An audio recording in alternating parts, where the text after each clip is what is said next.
The basement. I remember when I was a kid, I used to be terrified of the basement. I didn't understand why, but being a kid and living upstairs in an old house, hearing noises that didn't sound like the usual sounds I heard when mom and dad were home, it was terrifying. I would hear creaking like someone or something was coming up the stairs. I tried not to pay attention to the noises, but one day I actually heard whatever it was that was coming up the stairs, and it scratched at the door. It was a light scratching. I remember telling myself it was just rats. I told my parents about the noises I heard, and they told me it was just an old house and that it was my imagination. A few months after the scratching at the door had passed, and I don't recall hearing anything else. I guess I put whatever it was in the back of my mind.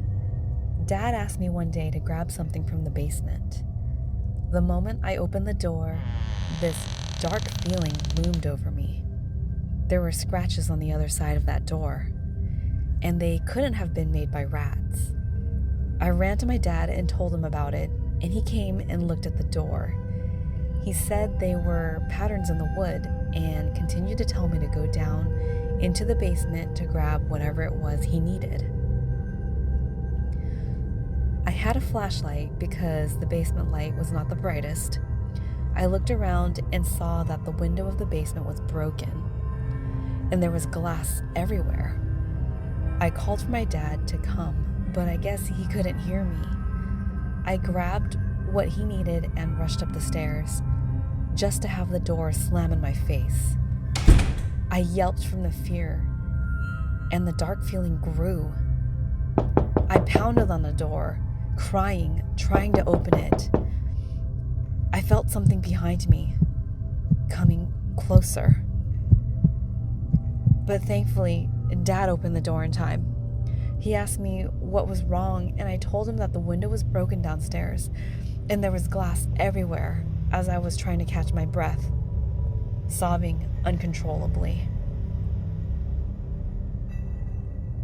Dad went downstairs, and I followed him, holding onto his shirt. We looked around the basement for a little bit before we came across a board with letters on it and pictures of a sun and moon and the words yes and no. Dad took one look at it and said we had to go. We ran back upstairs, and he told me to go to my room and do my homework. I asked him about the board, and he didn't respond, but I could tell he was afraid.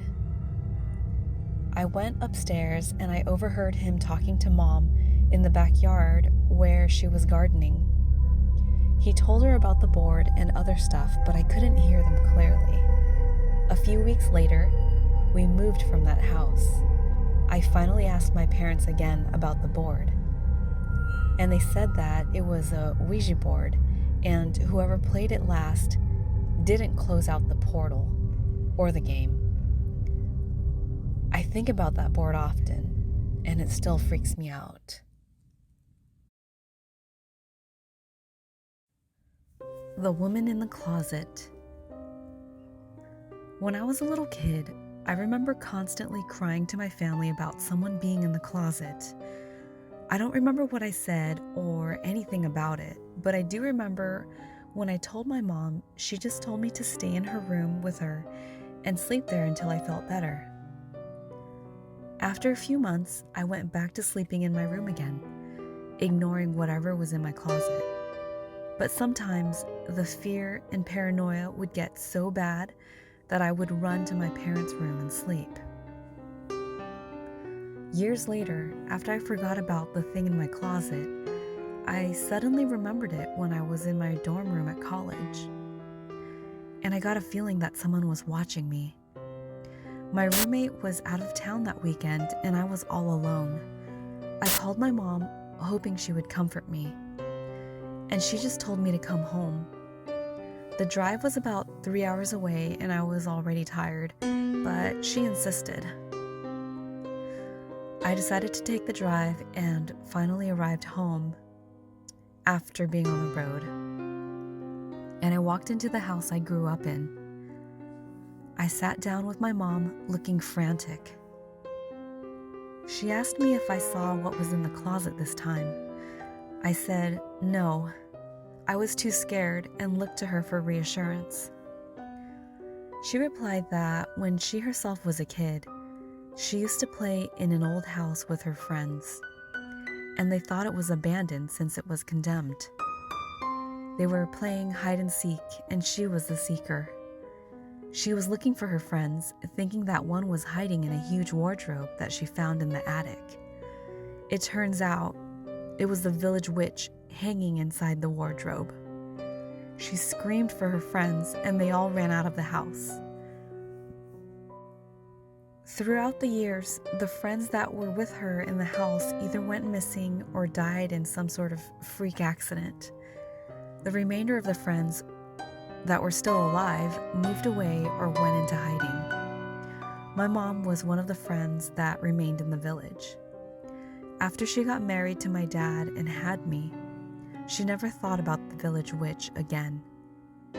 She didn't feel like she was being watched or anything, but she looked at me after telling me the story and she said, "I know I cannot protect you forever, and I cannot stay alive forever either. You must remember to never open your closet when you get that feeling that someone is watching you." About 3 years ago, my mom died in an accident. The only reason why I'm writing this story is because my 4-year-old daughter came into my room last night and told me there was a woman talking to her in her closet, telling her to come with her.